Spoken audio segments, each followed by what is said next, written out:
So dear friends, welcome to this final webinar in our 13-part series on media response to crises.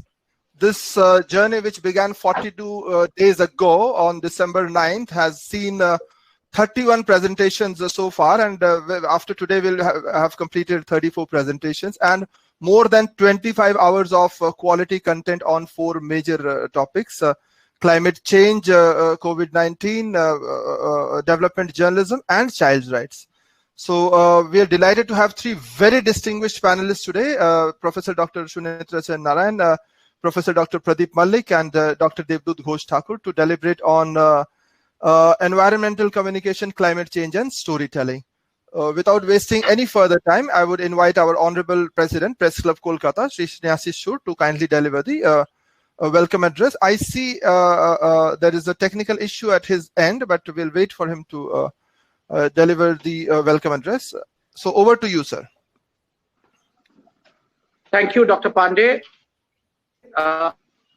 It's really great pleasure and privilege for me not only to propose a welcome address to this particular webinar to Professor Sunetra Narayan, Professor Pradeep Mallik, and our own colleague, Dr. Debdoot Ghosh Thakur, and the UNICEF's key person here, Ms. Sunetra Botman, and our moderator and the project director, Uma Shankar Pandey. Look, I'm really delighted that Press Club Kolkata could engage with the international organization like UNICEF for skill development, for domain knowledge enhancement at this particular point in time when we suffered COVID, when we had no way to look after and to do what we are supposed to do as far as the reporting is concerned.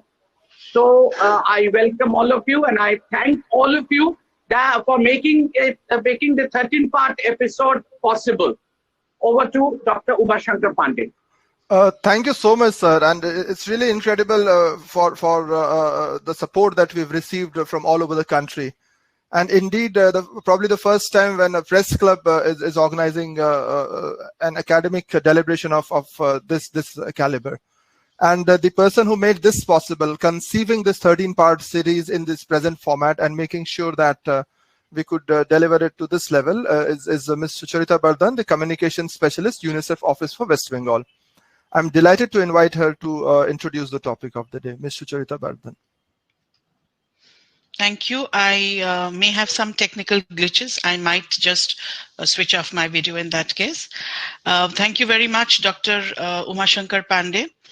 This is a very important day for us because we are at the 13th webinar in the 13-part series and the 4th in the climate change series. I am so delighted that we could walk this journey with the Press Club Kolkata, of course under the mentorship of Mr. Snehasis Shur, whom we fondly call Snehasis Da, and the very professional support that we know about, very internationally professional support we receive from Dr. Uma Shankar Pandey, who's always there to ensure that the webinar is at par with any international webinars. I am very delighted to introduce myself to Professor Sunetra Narayan, Professor and Course Director, Radio and Television Journalism from the Indian Institute of Mass Communication, a premier institute with whom even UNICEF has partnered on many occasions in various centers across. And we have had various senior professionals, media educators from there participating in the development journalism initiative that we had started way back in 2014-15. And I'm particularly glad to have Professor Narayan today with us because climate change is a very important area of our work and is going to become another area that we will focus on. We'd like to hear a little more on the topic, which of course I need to mention also is climate change. It's part of the 4-part series on climate change, and it focuses on environment and communication, climate change and storytelling. As many of us know that storytelling has evolved. It has always been, but it has evolved as a collective in the collective consciousness that storytelling needs to be focused upon as a skill for our various media persons and representatives whom we've worked with, particularly in the districts and the sub-district area. And we'd like to hear very much from Professor Narayan about what are some of the initiatives that she would like to recommend, particularly focusing on radio and television, definitely, but also otherwise in terms of storytelling, so that climate change, which is going to become an important area for us to train and orient media representatives, we can take some cue from there, and we can take some of our recommendations and put that into our action planning. I am also particularly delighted to have with us Dr. Pradeep Mallik, Professor and Head of the Department, Pandit Deen Dayal University, whom we have known from before, and we have worked together. We have both walked and worked together in the Development Journalism Initiative, and he has had major contributions in trying to evolve the curriculum which we had come up with for the postgraduate students of journalism and mass communication, the faculty development module, as well as the module for media practitioners. I am particularly looking forward today, beyond the realm of only development journalism and child rights, we'd like to hear from you on climate change and what are some of the aspects that you would like us to keep in mind. Remember that we don't give up easily, and these are going to become actionable points for us. So we look forward very much to have you with us.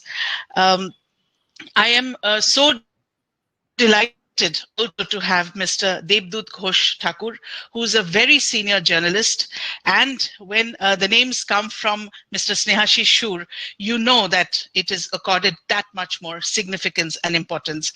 Very warm welcome to you, Mr. Ghosh Thakur. And we are particularly interested to hear from you about, we know that you have a strong body of work in the area, and we are delighted to hear from you.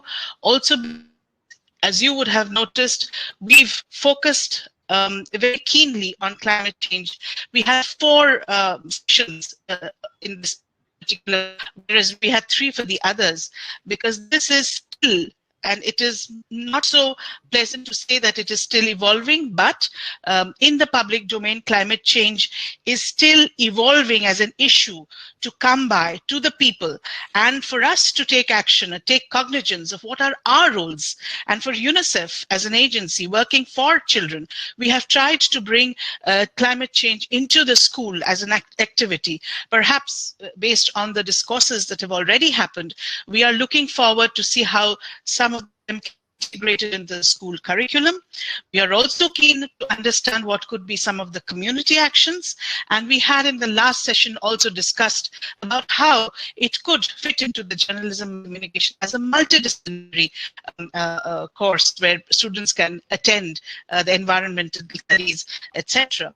We are also keen to see how other courses, such as bureaucrats or social work or geography students or planners, can also have a curriculum on climate change, and what could communication also integrate into those courses, so that whatever is learned is also brought out into the public domain. I think I've said a lot, and we have 3 very eminent personalities and speakers. We are looking forward very much, and thank you very much for all of you, to make this possible. I'm kind of sitting in a makeshift area, so I'm little slightly have some discomfort, but I couldn't give up today's session, and therefore I'm here. Thank you very much, and over to Dr. Pandey. Thank you so much, ma'am, for your support and for getting this together. And I'm indeed thankful to our honorable resource persons, because this is such a new area, and we are not a climate change communication specialists per se. And all credit to these very distinguished and very senior resource persons for agreeing to deliberate on this. I'm very delighted to introduce Professor Dr. Sunetra Narayan, the Professor, Indian Institute of Mass Communication, New Delhi, who's also course director of the Radio and Television Journalism Program, and the head of the Department of Health Communication at IMC. She has about 30 years experience in communication, spanning print journalism, documentary film production, teaching, and research. She has studied economics at the Delhi University, and she was awarded a master's in telecommunication studies and a doctorate in mass communication from the Pennsylvania State University, USA. She has teaching experience both in India and the United States. She currently teaches development communication, international communications, and new media. She joined the institute in 2003, and she was the head of the Department of Development Journalism from 2004 to 2013. She has been the editor of the renowned Communicator Journal from 2008 to 2016 and from 2019 to 2020. Before joining academics, she's been a print journalist writing on business and travel in India. She's also the author of Globalization and Television, a study of the Indian experience, 1990 to 2010, published by the Oxford University Press. She's also the co-editor of India Connected, Mapping the Impact of New Media, published by Sage Publications. And she's written numerous scholarly articles on communications and development-related subjects. Waiting to hear from you, ma'am. Thank you for joining us. The stage is all yours. Thank you. Thank you so much.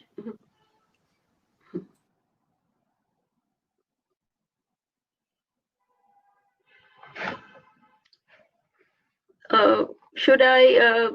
Yeah. Your presentation starts now. Okay. I'm sorry. I was a little confused as to the order of speakers. Okay, fine. I have not, prepared a formal PowerPoint, but I will cover the following areas in my 20 minutes, I think, roughly. Yeah, 20 minutes about. Yeah, so I'll try and limit myself to 20 minutes. What I'm going to do is looking at environmental communication more broadly in its linkages to development communication, and touching upon how the concept has evolved and changed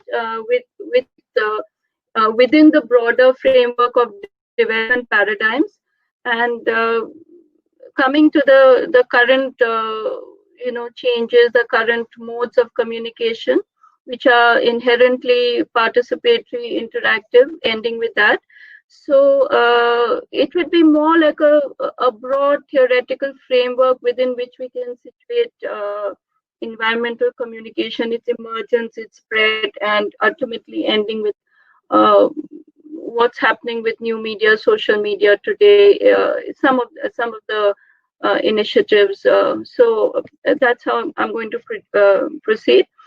So whenever we look at the field of environmental communication more broadly, and within that climate change, and then we look at the role of storytelling, which is just one of the ways within which we can communicate things that we want to. Before even the emergence of a formal environmental movement, we have to be aware that am I audible? Am I clearly audible? Yes, ma'am, you are.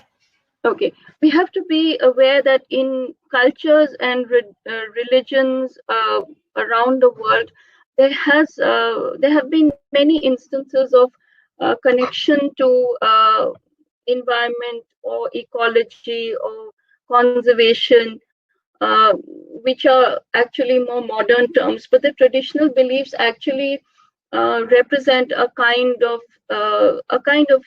conservation, or at least at a more broader philosophical level, a respect for nature, respect and I mean, like, natural forces were considered sacred, be it the water or the wind or the trees or the Mother Earth. So whether we look at in the Indian tradition from the western state of Rajasthan, we look at the Bishnoi committee, Bishnois, and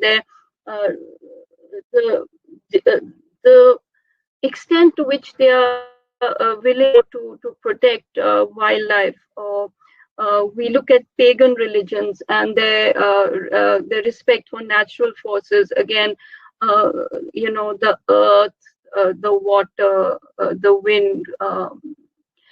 There's also the tradition of sacred groves in India, which again are practiced in even like places like Maharashtra and Karnataka, where they have links to tribal societies and indigenous beliefs. So again, they are tied to some what we in modern terms would call conservation, but they really, it's part of their attitude to life in general. Or if we even take an example from the Native Americans and their deep spirituality and their connect with the environment. So all these are there in different parts of the world, in different traditional beliefs. But they are something that we can link to a more modern approach to conservation or looking at the environment. So there are connections to an earlier stream of thought. It's just that today, when we look at environmental communication, we have something very specific in mind. But the specific things that earlier cultures or traditions had, they were more couched in the terms of something akin to spiritual or religious beliefs. So there are linkages to thought of even earlier times. But when we use the term environmental communication or climate change, we are looking at a very later day concept. And if we want to trace the development of this area, then we would want to look at, the emergence of the field of development studies in the period following the Second World War. The period following the Second World War saw rapid polarization of the world into the capitalist pole, the communist pole, and the non-aligned or the developing countries space, which were called the first, second, and somewhat derogatorily the third world. So these opposing models of development had within them a lot of emphasis on economic development. As you are all aware, the period from about 45 to mid 60s, tapering off into the late 60s. So the models of development or the theories of development, which really stressed large-scale capital intensive development, which meant infrastructure, which meant coming out of the Industrial Revolution and colonialism and imperialism. It meant capital accumulation and investment in terms of large-scale factories or roads, bridges, big power plants. There was no thought to the environment in what came to be called the dominant paradigm of development. There was it was just pushing, that there is only one approach to development, and that is spurring economic growth or GDP per capita. That means you just build factories, you put in a lot of capital. And at that time, right till the mid 60s, there was no formal environmental movement. There was no understanding that just building a whole lot of industrial factories or power plants can pollute the environment. Pollution was not yet on the agenda. So there was no real recognition of the role also of greenhouse gases or any such thing, which was actually accumulating right from the time of the Industrial Revolution. So the approach to development was it was measured in terms of GDP and GDP per capita, and the role of pollution or depletion of the environment or degradation of the environment or finishing off natural resources was not yet fully understood. So there was no concept of greening the national income accounts, because that was a concept that had yet to emerge. So all seemed well for about a decade or so into the dominant paradigm, right till the mid 50s to the beginning of the 60s. However, even apart from environmental degradation or pollution, many of the developing countries around the globe, did not find that they had progressed, even measured narrowly in economic terms, leaving aside, looking at concepts like sustainable development or anything else. So then they started an emergence of alternative views, of a critique of the dominant paradigm. In India, the period from 70s onwards was one where, of course, right from the time we became independent, there was one of the policy initiatives was to increase agricultural productivity, and tied in with the views of the Green Revolution. That meant that agricultural productivity was stressed in many states, including the Punjab, and so there was a endorsement of the views of large scale use of insecticides, of pesticides, of mechanical ways of harvesting, of replacement of manual labor by machines. And while the agricultural productivity did increase, there was also a downgrading of the importance of indigenous seeds or traditional methods of farming, or indeed organic manure and compost. And we all know that today certain parts of Punjab, as a result of these practices, are facing poisoning of the groundwater and of the high incidence of cancer in certain parts. So all this was in the future. People did not at that time understand the long-term effects of this uncontrolled use of pesticide on the environment, on the water table. So at that time, the role of communication globally was to push this agenda of industrialization, of urbanization, of replacing labor with capital, and indeed not looking at the adverse effects of this large-scale industrialization. That was not communicated at all. So what changed? In India, we had programs such as Crises emerge, which did help in spurring agricultural production and helping out the farmers, but I don't know how much it did in terms of conservation techniques or something. At its inception, indeed these were not really there on the agenda. So towards the end of the 60s, there emerged critique of these views of the dominant paradigm. They emerged alternative voices. Some of the voices that emerged were, there was a seminal book by Rachel Carson called The Silent Spring, which you all must be aware of, which marks the birth of the environmental movement as a global movement. And as you all are aware, she was actually living in North America near the border of the US and Canada.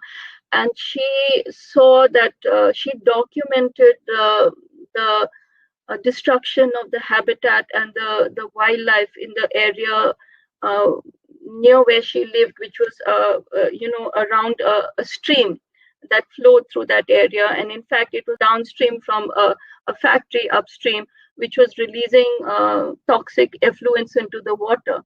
So at the time that her book emerged, I think it was the early 1970s, this was a very radical thought that there could be something like this going on, that effluents could damage, they could kill fish or fowl or damage the water table.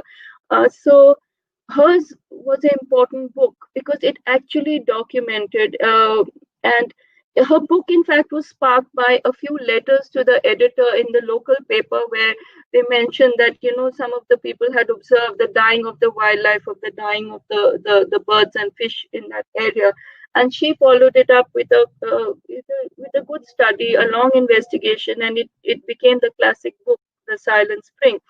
So that's a kind of storytelling that it's so important that that book stands out even today. Some almost 5 decades later, we still remember that book. It's still taught in courses. So quality work doesn't go away. And it need not be, you don't have to spend a whole lot. You can just document the changes around you and put it out there, and it could make a difference. A book made a huge difference. So when we look at alternative voices in terms of environment, of course, The Silent Spring is a very important book. But there's another book we are also aware of, critique of the dominant paradigm that came from Schumacher's book, Small is Beautiful. Of course, he was of German extraction, a British economist. But his book, which was based on a series of lectures, was an alternative look at development, not as a large-scale industrial, affair. It was very much informed by his work and practice in Myanmar. So his book came out of his involvement with Buddhist ethics and the Buddhist way of life, where they stress the middle path. So here's a Western economist at that time, again posing something which seemed radical to Western economists, where he said, you don't have to have large-scale capital-intensive projects because of the problems they create.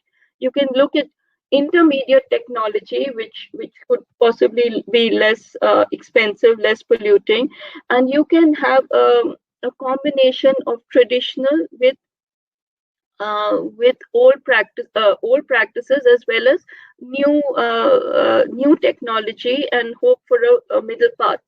So his ideas were also very influential. So all of them refocused the view on that there are problems with untrammeled in industrialization, uncontrolled industrialization, and some of the problems are in fact to do with environment and to do with destruction of a habitat.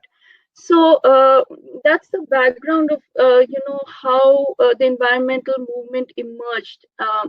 Till such time, the environmental communication was coming out from individual scholars or thinkers or journalists. But as we move into the 70s, we find that the UN agencies also came on board. Probably the well-known document that emerged from the Stockholm Conference in 1972. It was the first UN document of its kind, which looked at issues such as natural resources, the protection of natural resources, the prevention of depletion of them. It looked at issues of pollution. Even Indira Gandhi addressed the conference, and she made the connection between poverty, removal of and the existence of poverty and the degradation of the environment and pollution. So it was an important document, and it was influential in spreading a horizontal approach to environmental communication. Before that, it was like people are working in isolation, or the government is telling the people what to do in terms of increasing agricultural productivity or things like that. Whereas this became, through the UN agencies and through the dissemination of their documents, it became more of it represented the popularization of global ideas about pollution, about the environment. So as because we don't have time to go into all of these too much, but we can take 2 or 3 instances. So probably the next important document was the Bruntland Commission report, again in 1987, which built on some of the ideas of the Stockholm Conference, which looked at environment and development, and it talked about it. In fact, it was titled Our Common Future. So this whole idea of a globalization of environmental ideas, the UN organizations were important in that. Today we look at Greta Thunberg and wonder how a 16-year-old can pretty much shut down the world for an hour when she tells everybody to switch off their lights because of climate change.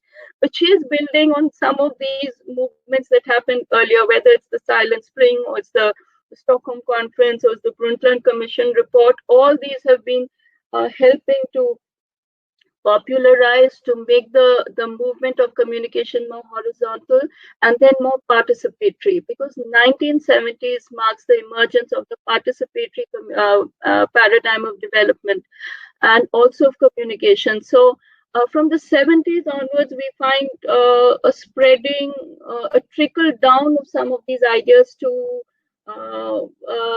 more people, to people at different levels. So looking at some of the ideas which were important in the Bruntland committee report, they were the promotion of multilateralism and the idea of the interdependence of nations in terms of the environment. Okay, it's also really defines sustainable development, which is a key idea in when we look at the environment today. So that formal definition came out in this report, and it was simply a kind of development that met the need of the present without compromising the ability of the future generations to meet their own needs. So that was a simple idea, but it was a profound idea, and it did have a lot of impact on thinking in terms of policy formulation by governments around the world. So this idea of a global communications tied to environment sort of emerges from all these policy documents. It also looked at strengthening of international cooperation and increasing awareness and understanding of environmental issues for individuals, for NGOs, for corporations, and for governments also. So moving on from that, it also looked at issues such as population or food security, loss of species, genetic resources, energy industry, and also human settlements. It was a fairly comprehensive document. Another important milestone was the Earth Summit, the Rio Declaration of 1992, which looked at the integral and interdependent nature of the Earth. So this tried to formalize the approach to environmental legislation. It put forward principles such as the precautionary principle. That means you should ponder the possible outcomes of actions before you undertake them, especially as they pertain to environment. And it also put forward the polluter pays principle, which, as we know, is very important when we look at the climate change issue. Next is the Kyoto Protocol. The Kyoto Protocol in 1997 was the first international effort in terms of greenhouse gas emissions and climate change. It looked at the issue carefully. It also looked at it from the angle of human safety, and it helped to lay the groundwork for current efforts to address climate change. It was not all that successful because it remained, like many UN documents do, an ideal type document or something that that is not fully implemented. But at least the ideas were out there. The importance of the issue was recognized, and it helps to have a document which is comprehensive, because later you can always revisit that document and say, okay, we know we committed to this, but we are not. It's like a target. At least a target was set in terms of certain areas. Then as we look at moving on from just the role of the UN, which really broadened the communication, it spread it out from limited places to a more broader across the globe and across many strata of people. With the emergence of participatory communication from the 70s onwards, and with the emergence of new media, whether we look at dissemination of information via the first generation of websites, be it NGOs or be it UN organizations or be it government ministries, the first generation of new media at least made that information available to people via their websites. Then we come to the next generation, which includes social media. I'd like to spend a little time on some of the more current things that are happening. So when we look at new media, we look at social media, where there is a rise of citizen journalism, there is a rise of citizen activism, and it is really uh, it's really enabled to a large extent by the new media and digital technology, because it makes it possible at a low barrier to entry to enter the arena, to put your opinion out there, to document some of the good practices, whether they're preserving of traditional seeds or regenerating water bodies, or just planting trees in your own locality. So some of the things that are happening currently in and around us are in different forms. There are things such as Facebook. There are many environmental groups. One example of a group is a New Delhi Nature Society. I know it has about 1,000 members. It does alert us to if a tree is being illegally cut anywhere in Delhi, because I live in Delhi, so I do follow this group. It also engages, citizens in nature walks. It helps to put research, some amount of articles out there. It shares, and it then puts up posts from average citizens. That a tree has fallen over in my lane. Can somebody help? To replant it, or things like that. So you can say, okay, that's not very much, but it is. It is to do with environment, and it is engaging people in urban areas to at least preserve what they can around them. So citizens groups are coming together on social media and on WhatsApp groups. So when we look at Facebook, I gave you one example. Of course, there's a whole lot on Twitter in terms of environment, and a lot of activists such as Bimlendu Jha and others are very vocal on Twitter about environmental issues, and they have a following of many followers. But at least in urban areas across India, there is a getting together of like-minded people via WhatsApp groups and via Telegram groups, and they are organizing in the form of horticultural societies or resident welfare associations, and they are doing things such as planting trees, greening the environment, organizing composting and organic fertilizer. But they're also getting together in terms of citizen activism, because groups such as these have been active in at least three movements that I could document. One is the RA Forest in Mumbai. Groups such as these on Facebook and on WhatsApp groups and in others help to organize protests against the cutting down of trees in RA Forest. A similar protest helped to preserve urban forest in Noida on the outskirts of Delhi. This is in 2019-2020. Similarly, another group such as this helped to stop the building of a road through the Aravali forest in the Delhi and Gurgaon area. So these are all citizen groups who have organized in a horizontal manner via new media, via social media, and they are making a difference in whatever limited way.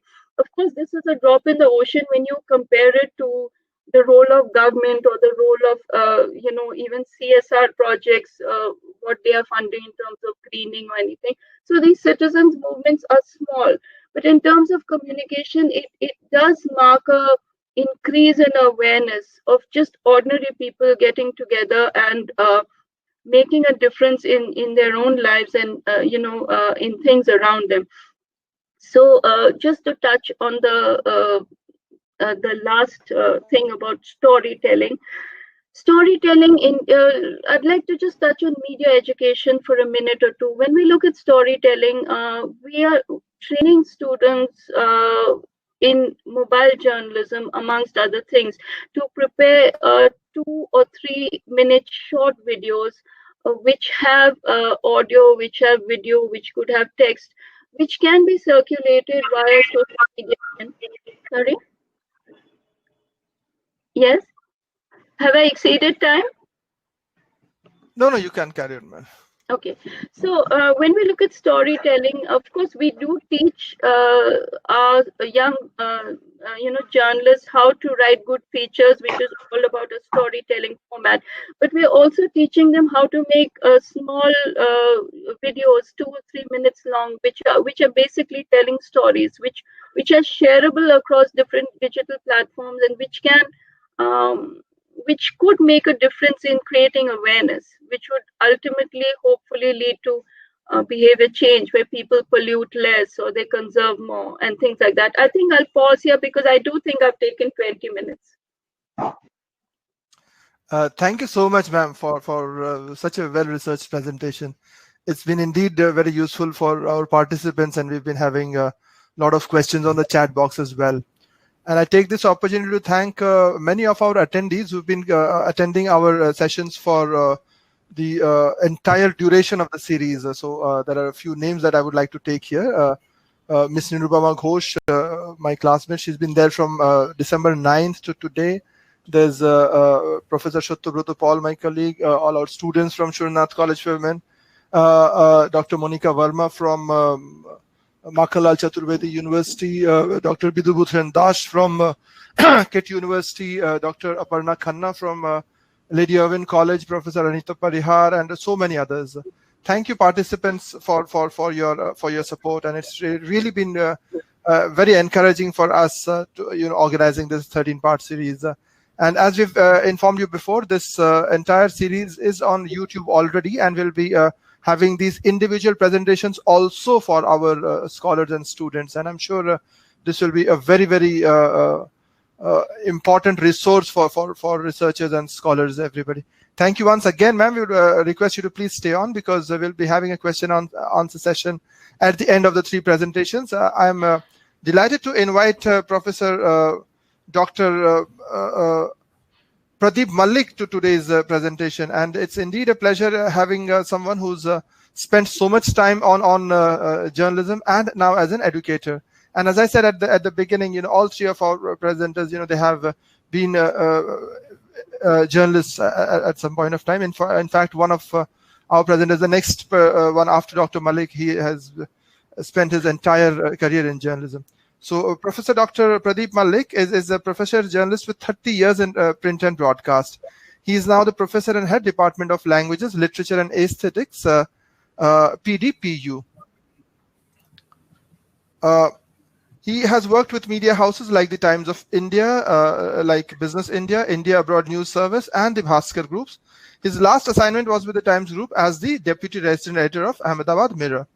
And he's been a resident editor with Bhaskar Corp as well. He's a professor of mass communication at School of Liberal Studies, Pandit Deen Dayal Petroleum University in Gandhinagar, and heads the Department of Languages, Literature and Aesthetics.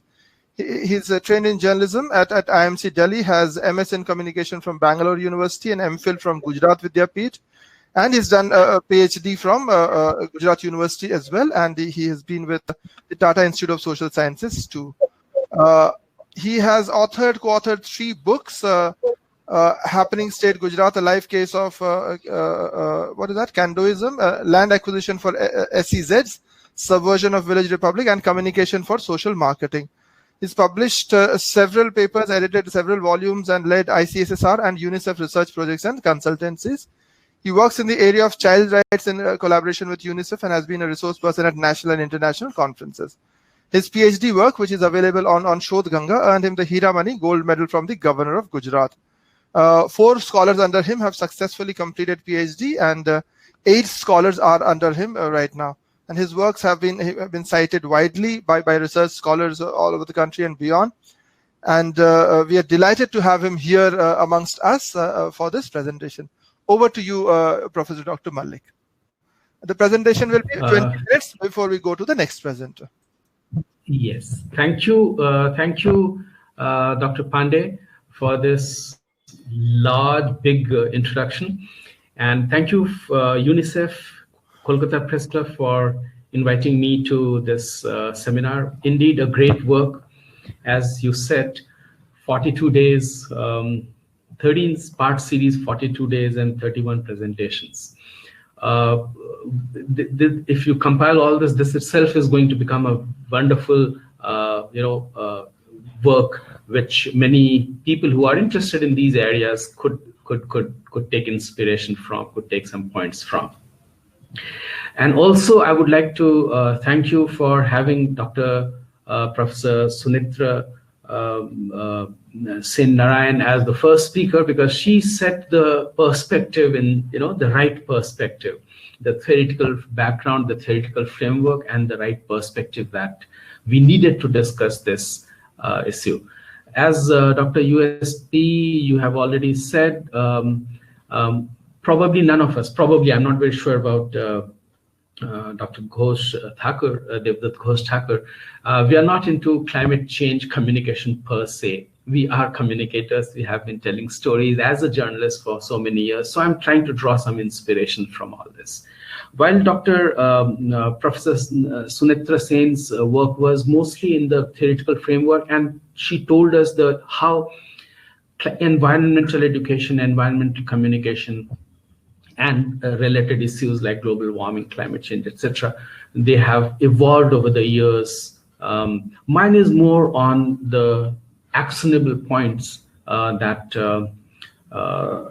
Sucharita Bardhan was talking about, UNICEF, what UNICEF is looking for. So that's what my presentation is going to be. I'll try to squeeze it within 20 minutes.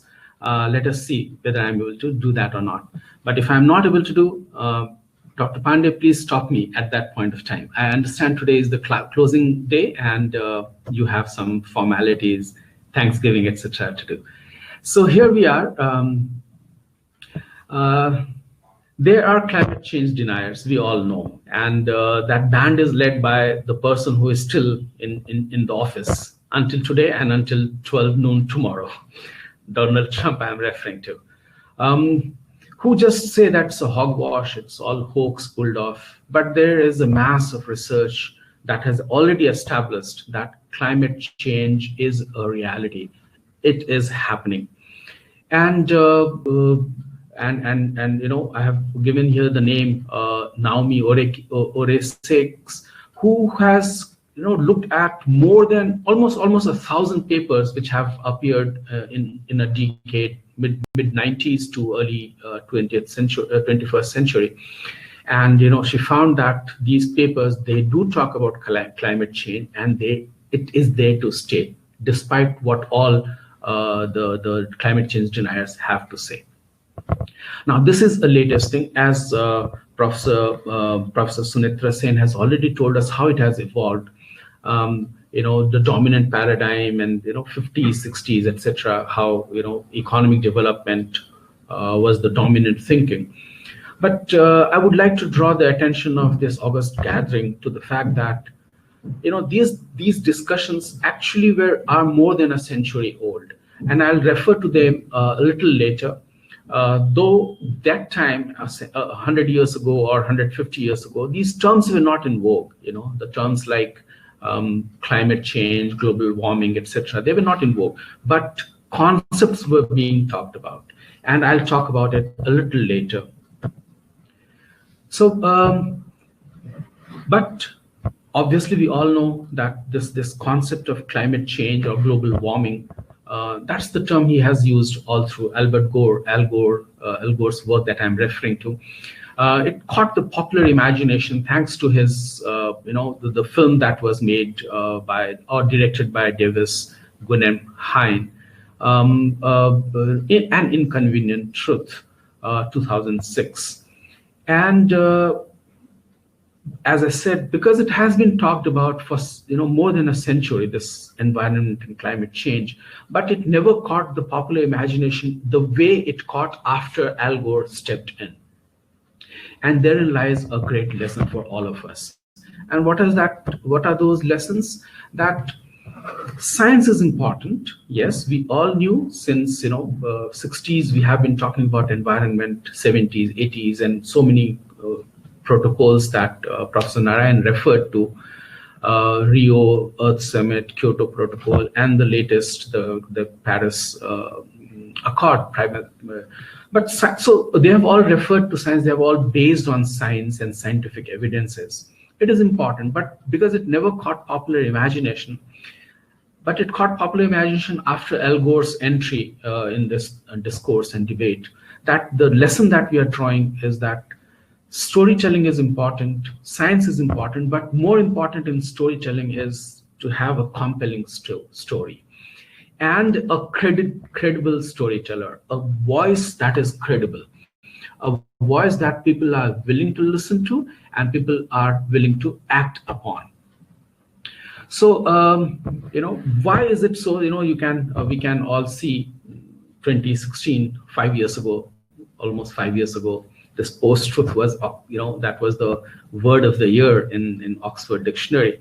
And, what does it say? It says that they defined it, what is post-truth? It's relating to or denoting circumstances in which objective facts are less influential in shaping public opinion than appeals to emotion and personal belief. Here lies some lesson again for us storytellers. This is not to deny objective facts. They are important. You cannot, especially journalism cannot go beyond facts. Of course, there's debate on being objective, but then objective facts are influential, but it is more important for storytellers to appeal to emotion and personal belief. There might be some debates on this, but here is a lesson so far as storytelling is concerned. So what are the elements of storytelling? This is where I said, I'll be looking more at the actionable points that UNICEF is looking at. From my own experience of, as Dr. Pandey said, 30 years in journalism and some years of, teaching and, reading around.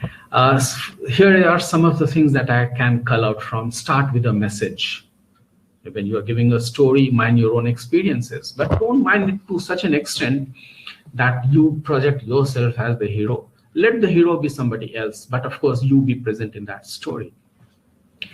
Highlight a struggle. If there is a struggle, how, Greta, that Professor Narayan again referred to, her struggle, 16-year-old girl's struggle, that becomes a great story. Her confrontation of the President of the United States of America, that becomes a great story. She asking Donald Trump to chill, after the election results, that these are interesting stories that can be weaved into, a story on climate change. And obviously keep it simple. We have been taught right from our school days, right from our, business journalism school days. And of course, making, practicing. That is what makes us perfect. There are a few other lessons that we can draw from around the world. Say something that is unanticipated. You have to be, you have to make sure that what you are making presentation, what you are talking about has relevance and relatability. Throw in lots of details, have emotion. That is very, very important. There has to be narrative proximity. Then this proximity doesn't mean the geographical proximity alone. It's the emotional proximity. It is the psychological proximity, and then of course what happens next. They lived happily after. That kind of an ending of a story always appeals to people. So these are some of the things that if we throw in in a story, the story becomes a little more interesting, a little more engrossing. And if we can train our communicators, the journalism students or whoever, into some of these skills, or if they have these skills, if you can hone them, this becomes the storytelling will become even more interesting. There are a few more lessons. I'm skipping them because I'll have to stick to the 20 minutes deadline that have been given, the timeline. But what is very important, one point that, and then after that I'll end this, what are the elements of storytelling? That if we have to structure our story and the story has to flow, then we can we can adopt what we call the classical Hollywood story. Divide the story into 3 parts. As we all know, the first part introduces the character and the obstacles. The second part describes how the characters are dealing with those or dealt with those problems, and the third part is about resolution. So if we have these elements in any story and any storytelling, the story will become very, very engrossing. Then, as I said, I'm going to skip these because point is that stories are all around us. We have to be a little careful to locate those stories, identify those stories, and take some inspiration from them. And these stories itself will tell us how to narrate our stories the next. And that brings me to how the storytelling has been so far. See, the storytelling on climate change becomes a little complicated because of certain reasons. First, we have to follow science, environment, climate, etc. But added to science is the sociology, the people, the communities, their concern, the economies, their aspiration to develop, which Dr. Narayan also referred to, during the dominant paradigm, how economic development was the focus. So because every economy, the newly emerging economy, they want to be where the developed economies are today. They took a couple of centuries to reach there, and we are trying to squeeze this developmental journey into a few decades. So we have to take care of economics. We have to take care of geopolitics. Just look at how there is a competition between bigger economies to dominate this discourse on climate change. China has its own harmonious society, which Hu Jintao, today, Xi Jinping's predecessor, talked about, or Xi Jinping himself has been talking about responsible ecology. And Biden, who has just been elected, he has, because Trump has withdrawn from Paris Accord. So Biden's saying that I'm going to sign on a US entering this climate change accord on my first day in the office. And in between, India has also thrown its hat with this solar alliance. We can see how bigger economies are there trying to dominate this discourse, and there comes the geopolitics. So these are the aspects which make storytelling on climate change, on environment, a little complicated. National aspirations are there, economic, every political party that is there, whether in developing world or in the developed world, they have their political constituencies to satisfy. And they have their own geopolitical objectives to satisfy. So all these things, they make the storytelling a little complicated. Now, this is one aspect. And the second aspect is the people's take on this discourse.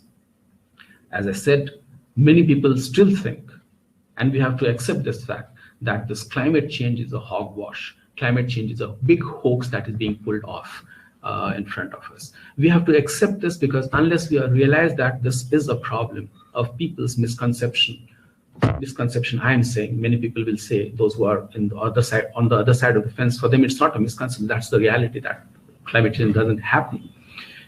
So if we accept this problem, then only we can find some solution to this. And when we are trying to find a solution, this communication strategy becomes very, very critical in storytelling, for spreading awareness, for negotiating skepticism, shaping perception in and around environment and climate change, and any activity that we plan on this. Just take some example or take inspiration from what is happening right now about COVID vaccines. There is so much of vaccination hesitancy, there is so much of skepticism, and there is so much, there is a school of thought which says that it is safe, we have to believe in our scientists, but there is a school of thought or some players in this, the great thing that is unraveling before us, who himself, though they are the doctors, we have heard the story of Delhi doctors saying that we don't want to be vaccinated by a particular vaccine, we need to have another vaccine. That sends out a different kind of messages to the people. Now, the storytellers, they have to be very, very strategically locate to finalize their messages. under such circumstances, because people behavior, it's not that climate change is just a environmental thing where policies are going to make difference, where if the government accepts certain policies, that's going to make difference. A lot of behavioral changes are required. We'll come to that in a minute or two. So the challenge is to frame, the challenge for storytellers is to frame and co-create credible communication and community engagement. How do you engage the community in such a manner that you are able to spread your message, and at the same time you are able to bring about the change in the behavior that you aspire for? Because climate change is not going to happen just by adopting certain policies.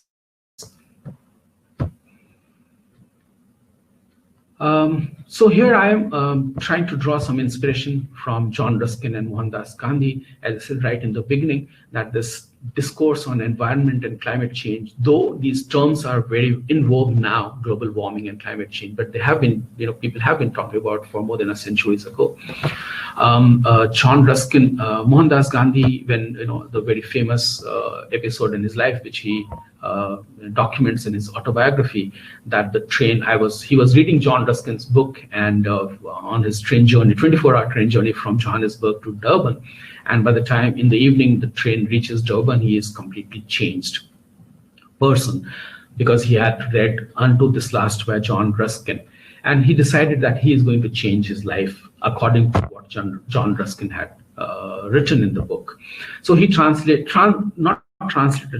paraphrased the book Unto This Last and published it as Sarvodaya, welfare of all, in his newspaper that he used to bring out in South Africa, in his commune, Indian Opinion. Now, a little later, he also comes up when Gandhi is coming back from London to South Africa. He had gone to London for some work there.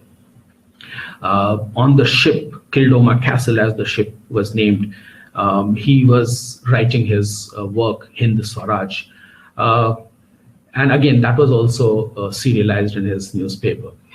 Now, Hind Swaraj is essentially a political work, but in that Gandhi has also talked about the economy or the economics that India should be following should India get its independence.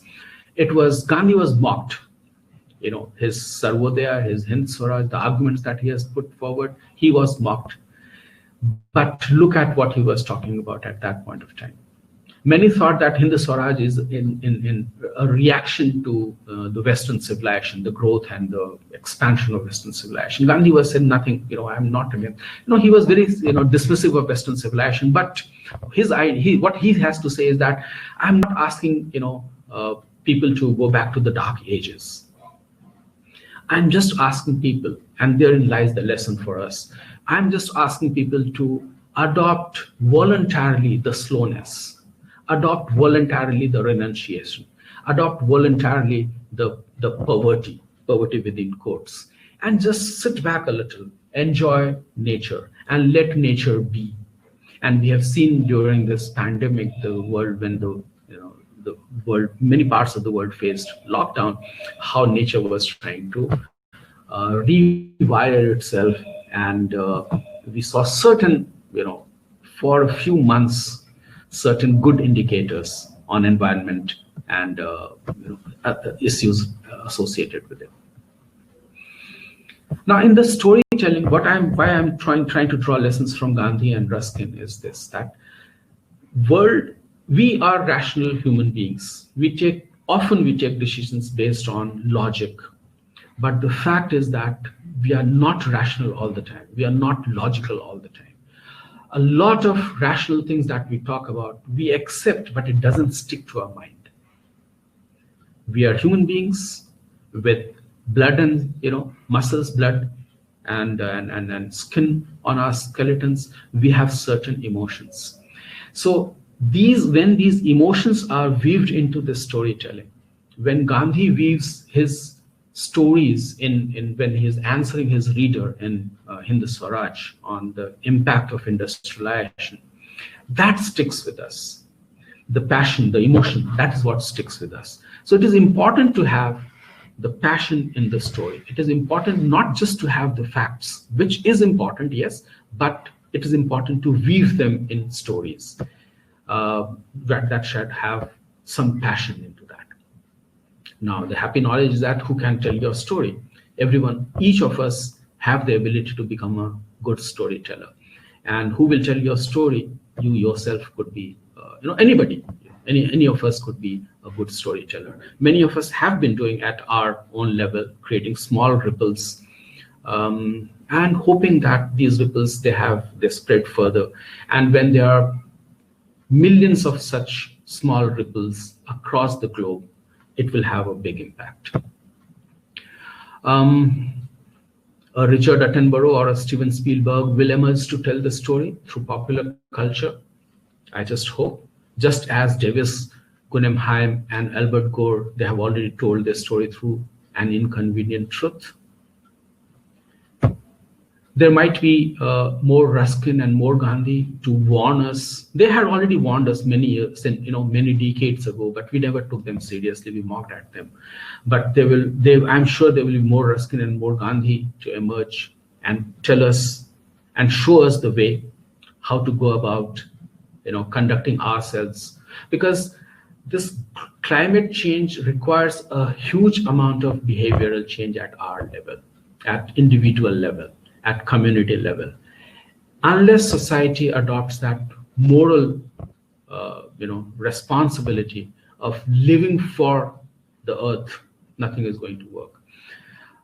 The storytelling, as again, Sunetra ma'am was talking about how students are being trained into MOJO, that is mobile journalism, how students are being trained in citizen journalism. All of us have this opportunity thanks to the cheaper technology, thanks to the cheaper, easy access to technology. I know there is some debate on this again, who has access and who can afford all these things, but still things are much better right now. So we can, any of us can pick up these technology, pick up these concepts, and then we can become a good storyteller. So as I said, more Ruskin and Gandhi will emerge to show us the way. We already have Harari to talk about, and I'm ending my presentation with a quote from his work, from an interview that he had given to Steve Paulson. Things are better than ever before, but things are still quite bad. Things can get much worse still.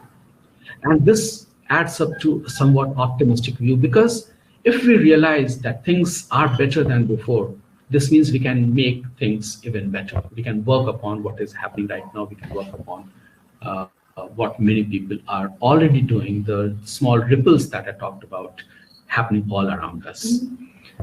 Thank you very much. I'll be open to the debate and discussions towards the end of this session.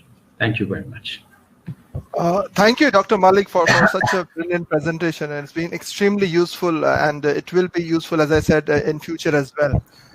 And what an incredible journey this webinar series has been, which started on at 11 a.m. on the 9th of December. And after 42 days, we've had 33 presentations. And now we have the final presentation of the webinar series. And who better than one of our most respected journalists and a very senior journalist, Dr. Adebud Thakur, to deliver the 34th presentation of this 13-part series. Dr. Adebud Thakur has a PhD from Calcutta University.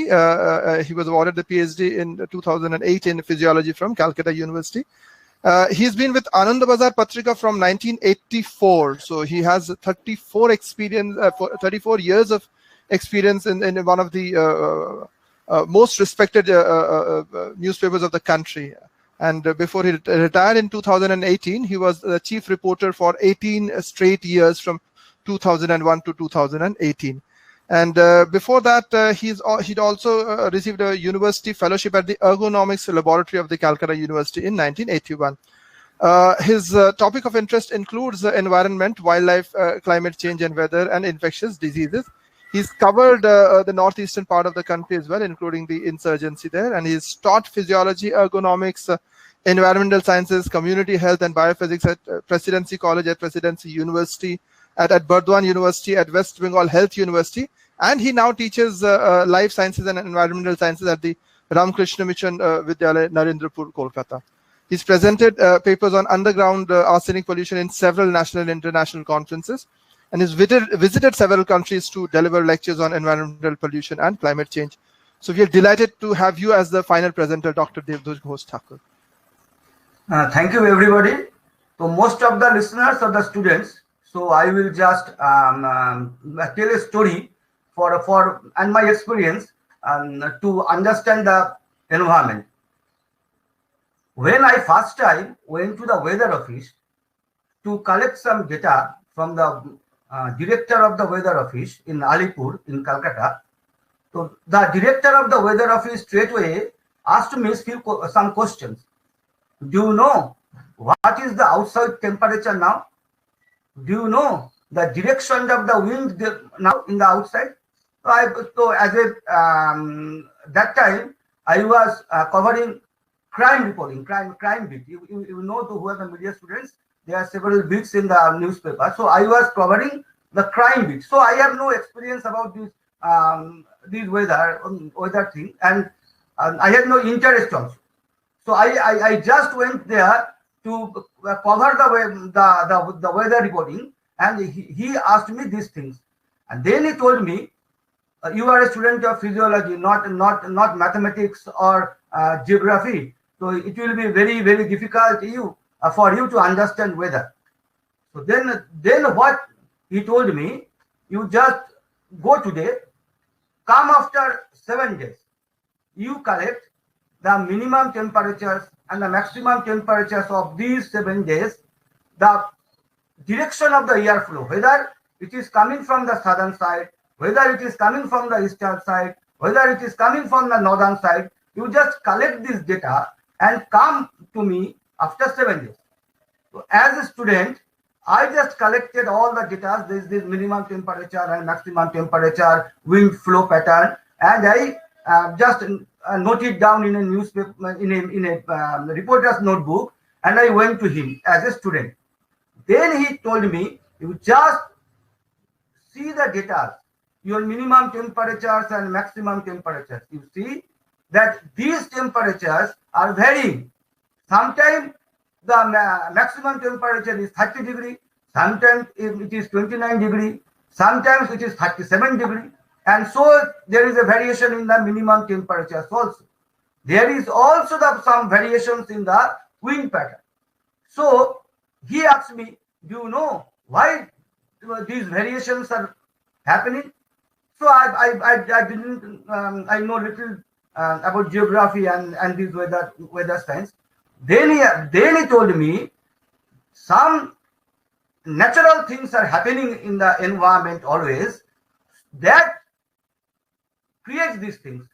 If you observe your environment, the surrounding environment every day, just get up early in the morning, just see whether the sun is clear or not, whether there is a cloud or not.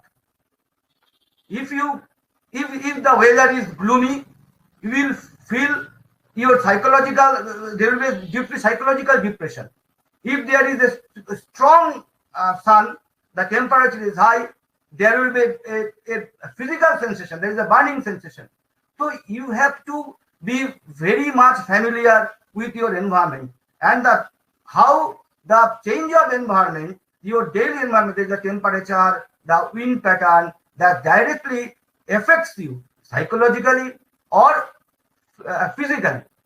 So this is the first teaching he has given me about this weather reporting, and that is now when I teach my students, I just tell them, please get up early in the morning from the rising of the sun. See how the sun rises, whether it is the color of the sun, it is like reddish, or it is like the color is like the fire. So if the color is the reddish, that is, and the environment is very clear. If the color is a fire, the color of fire, then you should understand that there is the wind pattern has changed, and some cloud formation has started.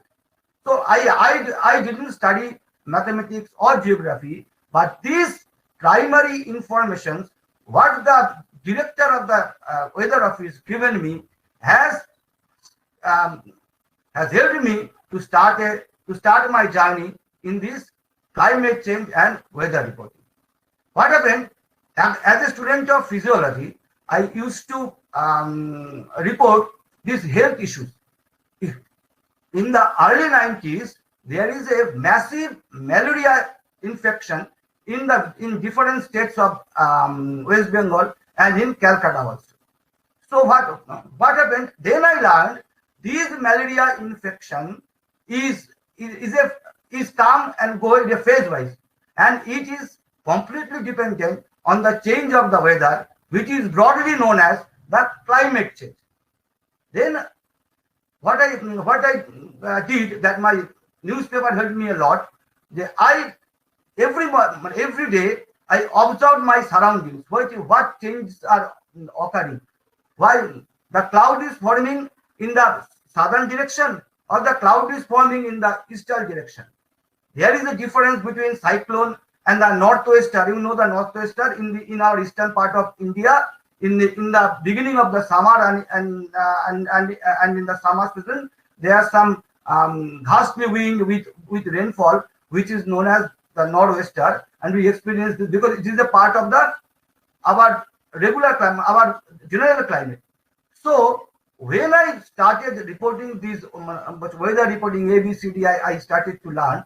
Then I observed this monsoon. There we know that we have 6 seasons here, starting from summer, then monsoon, then autumn. This comes, and there are some particular weather patterns and temperatures, the wind pattern. They are different in these different seasons.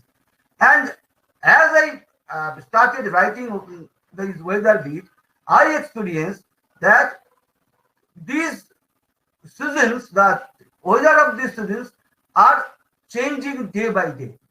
Generally, this monsoon season is in our West Bengal started from June, July, then August, then September, and it goes up to October.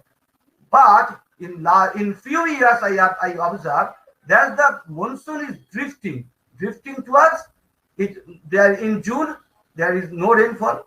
In July there is no rainfall.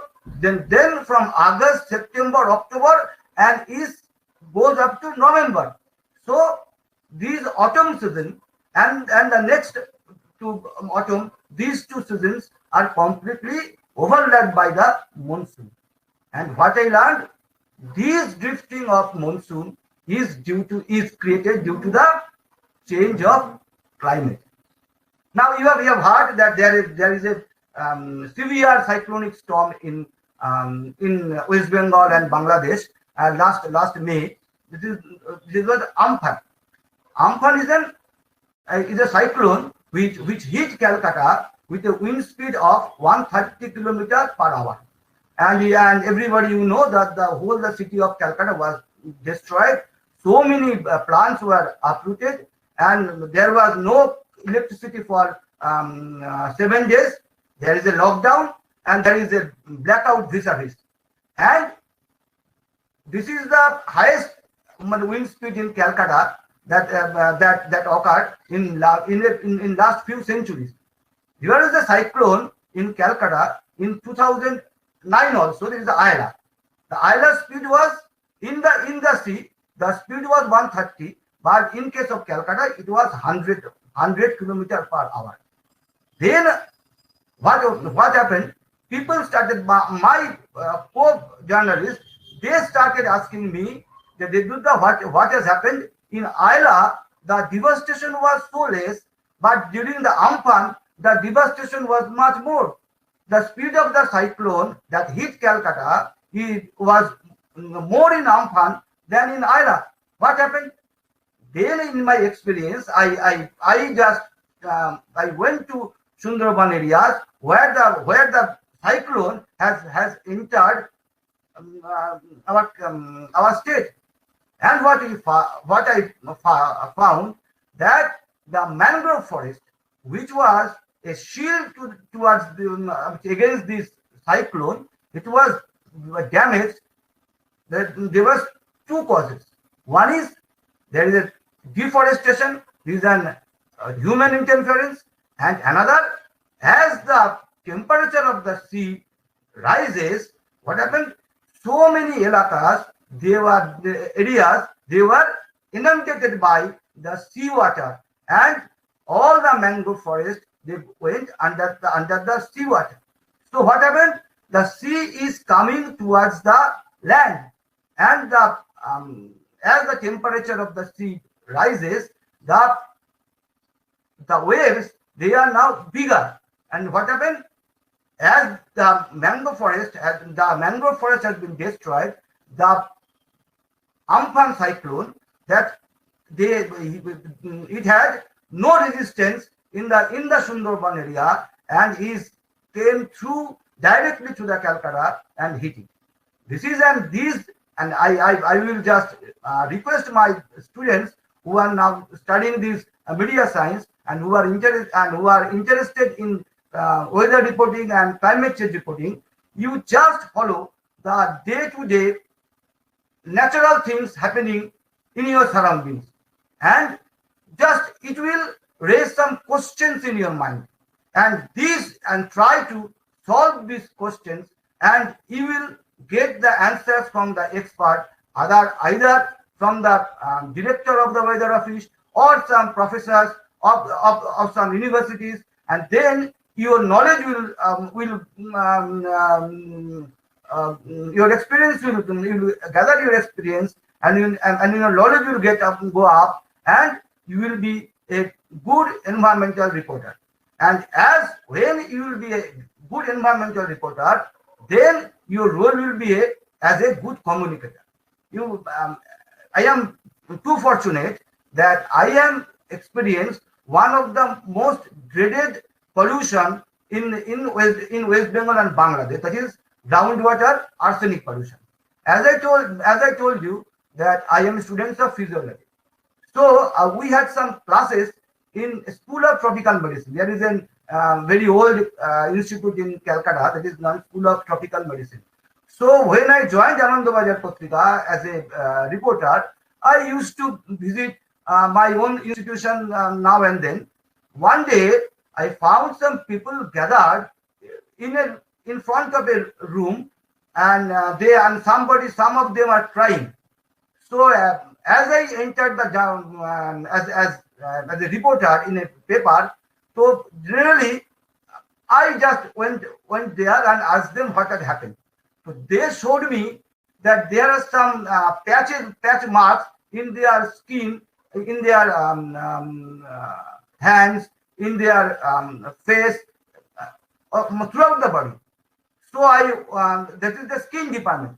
I went to the professor there and asked him, sir, what's happening? What they are telling that they have cancer, so they have no chance to survive. Then what to do? Then he told me, this is a very secret. This is not a cancer. These people, they are affected by groundwater arsenic pollution. So this is a very, very new subject to us. So when I reported this in my newspaper, first time the government, they have given a rejoinder, and they have given and then told them, though, no, this is all bullshit. Nothing has happened. They have leprosy, not anything else. So what I did, I went to the village of those people and found there are lots of people there who are affected by this disease, and this is not leprosy. As I have studied physiology, so I got some information from the doctor of the tropical medicine, and I found that that is not leprosy. This is known as skin arsenicosis, that is caused by the arsenic pollution. And this is the journey started there, and I visited one after another villages, and in some village, when I went with my photographer, we was just gherao, and we was locked in a video office for the whole day, because they told that now we are misreporting, So there is no such case of arsenic pollution. This is all bullshit. And ultimately, the government came and the police came and they released them. So when we started our journey in arsenic pollution, and then all other researchers in different institutions, they got interested in this subject, and vastly these arsenic pollution cases, they are coming up, and ultimately now they have found that 80% of the district of the district of Bangladesh, they are affected, and 9 districts of West Bengal, they are also affected. And this is, and my experience from what I have gathered, Bangladesh government, they took me in Bangladesh for several times to communicate with the people. What is the actual case and what to do. And these experiences have helped me a lot and helped me to write for my paper and for the communications. And whenever I went to Sundarbans, I used to communicate with the people and tell them what to do and what not to do. So my young friends, the media students, you should learn it from just know your own surrounding environment and then go for this climate change or environment or weather reporting. So I will not take much time. Thank you very much. Thank you so much, sir, for such a wonderful exposition, and with so much of clarity, and it's indeed very useful, and I'm sure researchers and scholars and practitioners, they will find it extremely useful. And as we've been saying throughout the webinar series, that this is just a beginning.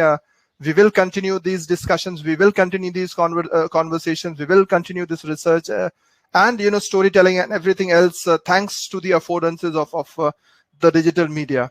There have been quite a few questions, but unfortunately we have already overshot time. So instead of taking questions, we are just asking our esteemed panelists if they have any concluding thoughts, or would they want to add anything to their presentation so far, starting with Professor Dr. Sunetra Sen Narayan.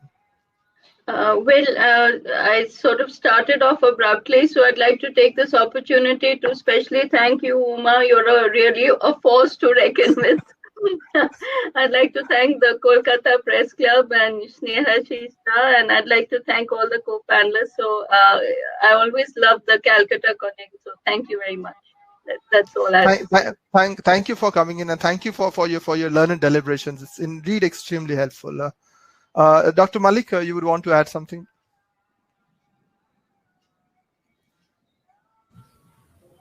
Not really much, because I was very conscious of the time that I was taking, so I just rushed through a couple of slides.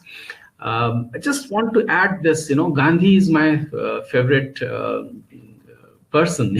I follow him. Why I was talking about something that happened more than what he wrote more than 100 years ago, 115 years ago, to be precise. 1906, he published his first Hind Swaraj. No, not Hind Swaraj, sorry, Unto This Last. Thanks to this mojo that Sunetra ma'am talked about, thanks to this digital media that she talked about, it is all possible for us to create small communities and create ripples at wherever we are. This is exactly what Gandhi did when in 1800 something and 1900 and something he was in South Africa. That time there was no social media, no mozo, nothing of this sort. But what he did, he tried to create a small ripple at the place he was in, and we saw, how ripples can have a massive impact. Lots of people still follow Gandhi. Lots of people still follow his ideas of voluntarily slowing down. Industrialization has its merit. We can't, we can't ignore GDP. We have to take in consideration the GDP growth. But this voluntarily slowing down, voluntarily looking and just let nature be is important. And that is probably what we can weave into our storytelling. If we want to bring about climate change, governments have to do certain things at policy level that they will do. Individuals have to contribute. They have to give their own, contribute their might. They have to bring about some behavioral change. We as storytellers, we as communicators probably can play our role here. Again, thank you very much, Dr. Pandey. Thank you, USP. I often call you USP with love. Thank you, UNICEF Kolkata, Sucharita ma'am. It was wonderful reconnecting again with you. And I'm always, delighted whenever I meet anybody from IIMC, because that's where I studied. That's where, I went as a boy. So thank you. Wonderful meeting you, Sunetra ma'am, online. And Debdoot, wonderful listening to your story, how the hard way that you learned, but the right way that you learned, that the right way our seniors made us learn our trade and tricks. Thank you very much. Wonderful being on this panel. Thank you, Dr. Mallik, and we've been honored with your support for very long, and this journey with you has continued from UNICEF Rajasthan, and we had one at UNICEF Gujarat also, and now UNICEF West Bengal. So this has really been extremely, and it's such a wonderful thing, listening to people like Dr. Adebud Thakur, people who have spent more than 3.5 decades, at the highest position in journalism, and we would love to, have him speak to young students again and again, and we'll keep on bothering him at regular intervals. And it's really very, very helpful, when you get these kind of stories. So would you like to add anything to your presentation, sir? No, actually, I am proud to be here as a member of the press club, because I am the only member, I think, who is representing in this webinar session. So I am proud to be here as a panelist.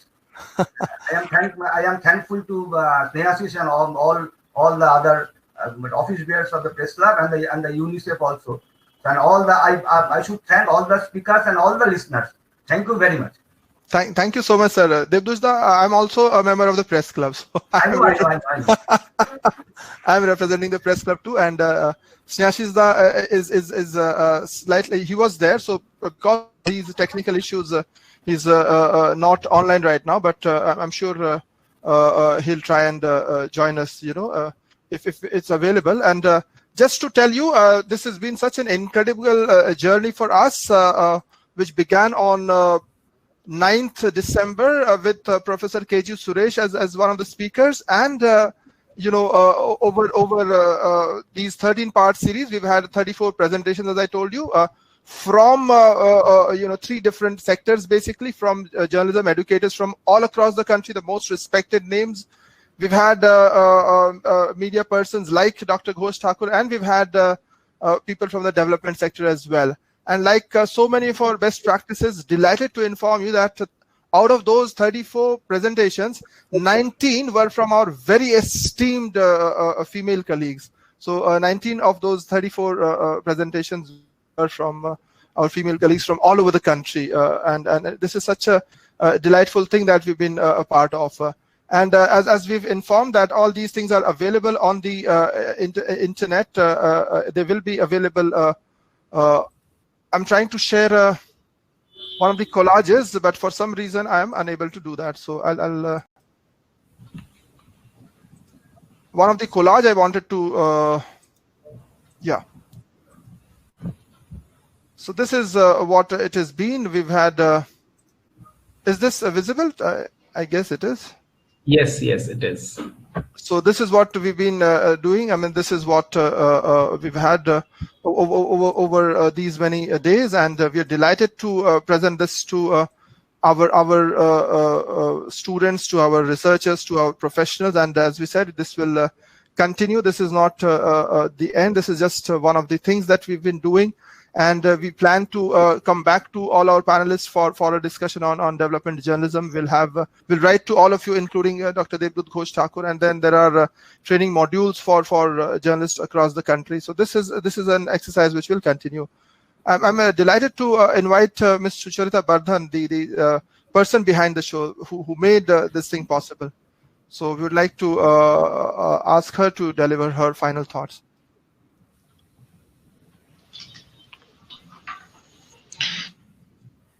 Thank you, Professor Pandey. As and when required, I'll switch off my video again if the connectivity or the bandwidth goes down. Thank you so much to all the panelists. This has been such a meaningful journey. And as we say, we keep the best for the last. I think that's what has truly happened. For many of us, we were kind of, while intently listening to you all, we were trying to look at the theoretical framework, at the skills, the reflections from professors while they told us about how to take it forward in terms of making it actionable. And we heard from the ground level in terms of filing stories, etc. Firstly, thank you, Professor Sunetra Narayan. There was this thing that you mentioned towards the beginning, respect for nature.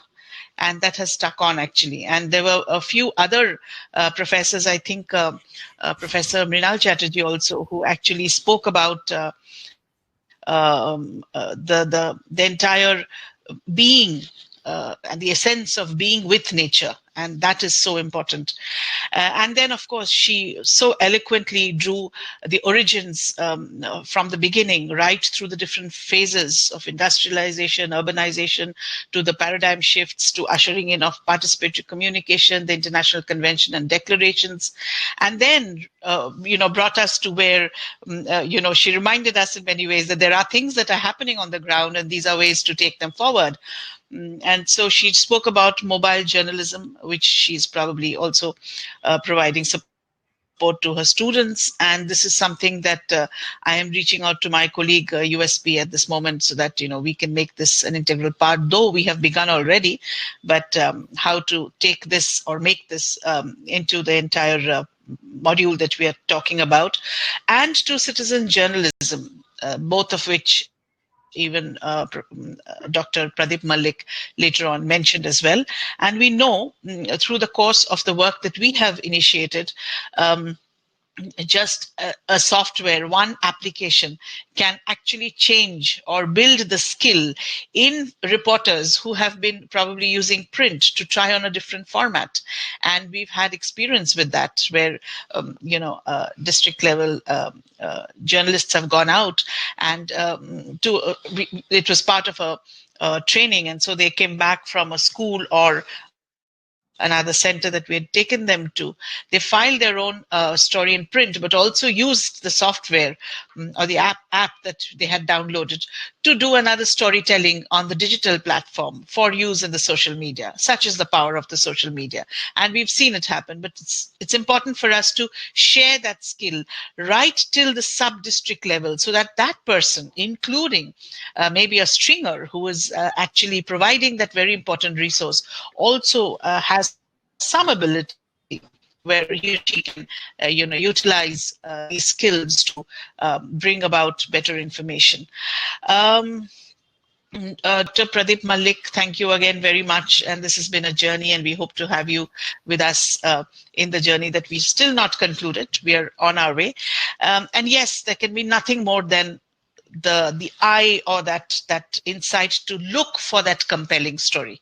And this is something that has come up in our sessions many times, to be able to understand where the story lies, look at relevance and relatability.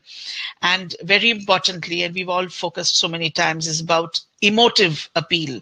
And if that, of course, the story has to be, there has to be an objectivity towards it. And that is where, as people who've been working to see how reporting can be qualitatively enhanced, where evidence-based journalism is being focused on, where the logic and the query or the question is critical, but also the emotiveness, the appeal, to build that appealing story is also very important. We've heard about how we need to look at, because climate change and environmental journalism is not so simple. And we've had other media, senior media people also talking about the fact that data journalism is important, but data journalism again is critical and not so easy. Similarly, climate change looks at a host of things, including following science, sociology, economics, geopolitics, and it needs some amount of domain understanding and expertise. And probably we also have an ask here in terms of providing that platform in a manner that it is easily accessible to reporters on the ground, because if somebody has to look at the Kyoto Protocol or maybe even the IPPC at a time when he or she is probably just wanting a reference, probably there is some work for us to do also in terms of seeing how platforms or applications can be made to provide that support. And yes, behavior change, who can but forget behavior change when this is an important focus on behavior change for every individual, for communities, and for governments, definitely. Thank you very much, Dr. Ghosh Thakur, for that excellent experience. And I was actually trying to visualize you as a young boy going to the weather office and asking the person about the entire exchange that you actually narrated. It was really very exciting to hear about that, because I've also had some similar experience of working in the development sector, and I'll come to that a little later. And what more than understanding the patterns of nature itself in order to individually understand and feel.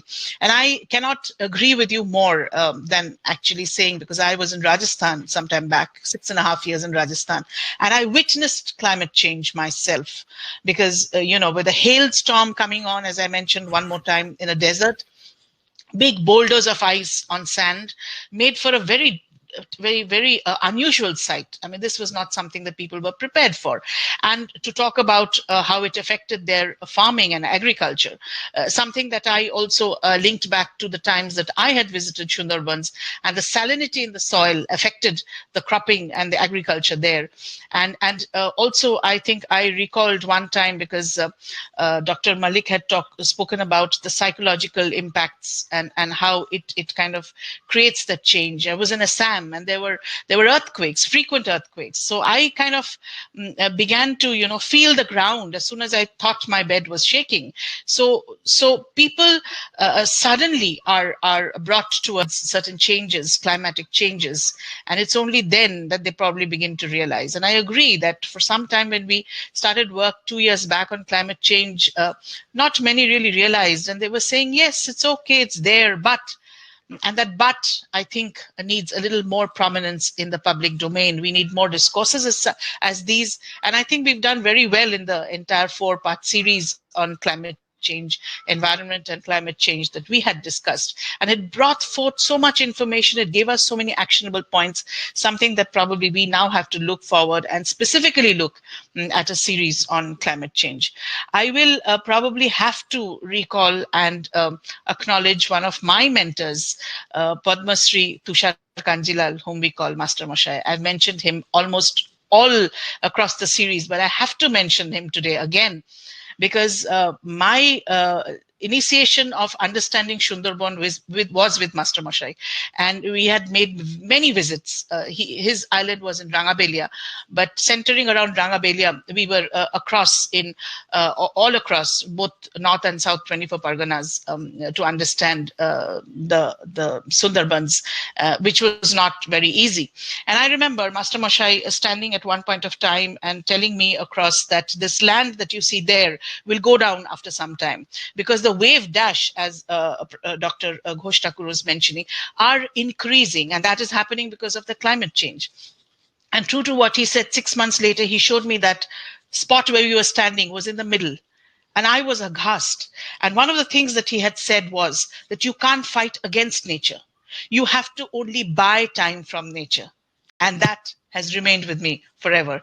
So going back to what Professor Sunetra Sen Narayan said, respect for nature and trying to find how to buy time from nature to make whatever we have to do in order that we get the best and we are not affected as we have, for example, with the Amphan that he actually analyzed as far as the impact that it had on Sundarbans, and of course the other areas. This is so much of learning, and USP, I'm now pointing towards you that we have to kind of, there are too many actionable points and we'll have to get going. Sri Ashishda is not here, but I'm sure he'll be listening to us very soon. And what more than feeling so rejuvenated at the end of a 13-part webinar series to actually want to get back to work right away. So it has been such a meaningful journey, and it is such an enriching experience personally for me, and I'm sure for all the colleagues who have been participating, both panelists panelists and my colleagues here and people at the back room for the wonderful sessions and so many aspects that we were able to touch upon. Thank you very much, and thank you very much to all the participants for being with us throughout these 13-part series. It would not have been possible without you to continue to make this journey so successful. Thank you, and over to Dr. Pandey. Thank you. Thank you. Thank you, Ms. Vardhan, for all your support and for making this webinar series possible. I have the pleasant task of thanking a lot of people who've made this 13-part series possible. And when we started talking about this in mid-November, there were a lot of apprehensions about another webinar series because there was so much of webinar fatigue already, over and all over the place. And for the first webinar, we had over 600 registrations, and that is what inspired us to keep going, and having the support of all these wonderful people, all 34 presenters, all extremely distinguished and extremely very, very accomplished in their fields, and we are delighted to have their support throughout the series. So my thanks to each one of you, especially at today's panel, because I know especially Dr. Sen Narayan and Dr. Mallik, this is not a field that you work on, but for the sake of the series, you did so much of research, and you came to our rescue. So thank you to both, and I've had your support in the past as well, and will hopefully receive your support in future too. We've grown up, reading and listening to Dr. Ghosh Thakur. So it's such a pleasant thing to always have his support, and as we said, we'll keep on having calling him up to support us in the future as well. To everybody at the Press Club Kolkata, starting from our President, Honorable President, Mr. Shneyashish Shur, he's personally taken so much of interest, and we've had at times, literally meetings that continue till 2 o'clock in the night. And I have to say this on record, because there have been so many brainstormings over Google Meet and the online platforms, deciding about each particular topic, and each particular full stop and comma and semicolon, has been well thought through, and the speakers for the series, and how to go about it, and so on and so forth. So everybody at Press Club Kolkata, starting from the President Press Club, Mr. Shneyashish Shur, our Secretary, Mr. Kingshuk Pramanik, our Assistant Secretary, especially Nitai Malakar and others, the Treasurer, the person handling the account, Mr. Jordar, Pankaj, Bikash, and so many other people, at Press Club Kolkata. We in fact had an offline meeting also, a kind of a brainstorming about all these things in the past. And of course, thanks to UNICEF Office for West Bengal, and especially Ms. Sunetra Bardhan, because to conceive something like this of the highest academic order, and to get people involved, to get this kind of a participation is not a small thing. And we are proud to say that these are the resources which people from all over the country they have said it's so useful for them, and we are very happy to contribute our bit for that. So thank you again, Ms. Bardhan, because it's been such an inspiring thing, because carrying this on for 42 days, as you can understand, it can lead to a lot of fatigue at times, but as we said, we are energized for the next part of it. And some very, very important people working in the background, extremely hardworking people, extremely efficient. Miss Shreya Dev, she's been literally working 24 hours a day on certain days. And all the emails and everything that you receive is from her. So it goes in our name, but it's she doing all the hard work, to coordinating everything with everybody. So thank you, Miss Shreya Dev, for your brilliant support. And to Mr. Divan Bhaduri and Ms. Sanjali Ganguly, because this webinar jam platform you see, this is thanks to these two very, very, very efficient IT coordinators, and they've made sure that all the recording and all these things, they've gone without any glitch for all these days. And it's really remarkable that we've been having this series without any single glitch, because on a new platform there were always apprehensions about maybe if one resource person couldn't join, what would happen. So that kind of apprehension we had every morning, but thankfully we pulled it off. And of course the brilliant participants, it's been on an average of more than 100 for each of the 13 series, and some of them they've been there every day. I mean, as I said, Ms. Nirupama Ghosh has been there every day. Then one of our students, scholars, he's there. He's been there. Jagrup Singh Balra, he's been there for each of the 13 ones. Then our students from Srinath College for Women, our colleagues, especially Mr. Shottabrata Paul and others, and as I said, Professor Anita Parihar, Mr. Bidubhushan Das, Dr. Aparna Khanna, Dr. Tanushri Mukherjee. I'm sure I'm missing out a lot of names, but as you can understand, Dr. Monica Verma, as I said. So thank you everyone for your support. And as we said, this is just the beginning of another, Dr. Shireen Abbas as well. This is a beginning of another very incredible journey with UNICEF Office for West Bengal. Something that we had in UNICEF Office for Rajasthan, thanks to Ms. Bardhan. And hopefully this will lead up to some very interesting things. And we've created a lot of content, especially regarding storytelling and media literacy and risk journalism and data journalism. And this has been shared with our students and peers and scholars and journalists all over. So we'll continue this. Thank you again for this incredible support, and hope to see you all back soon, very soon. Thank you on behalf of Press Club Kolkata, and thank you on behalf of UNICEF Office for West Bengal as well. Thank you so much. Thank you. Thank you. Thank you, everybody. So I take your leave. Thank you. Thank Bye-bye. you. Thank you. Thank you.